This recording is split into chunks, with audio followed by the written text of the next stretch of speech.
तरी जाई दादा मलकाइन मर गइली मर गेली उहे देखता नहीं देखा त र कि इज्जत ले तल इज्जत ल हो ई का करतल चुमा ले तल हमरा हम गइनी ना घर आ तू बड़ा तो इनका फायदा उठाव त पागलपन हरदम ओही में रहेलू नबे जिया तड़ी बस करा गोर ही साख होते हम गोर धके घिसरा देले बिया ए फूल कुमारी ए छिनारो तार माई के भतार खोदम बिन बिया हो जाई छिनारो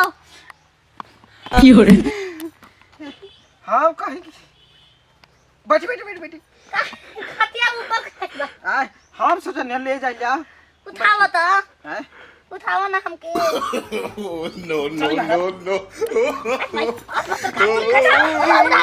बोल रही ओहो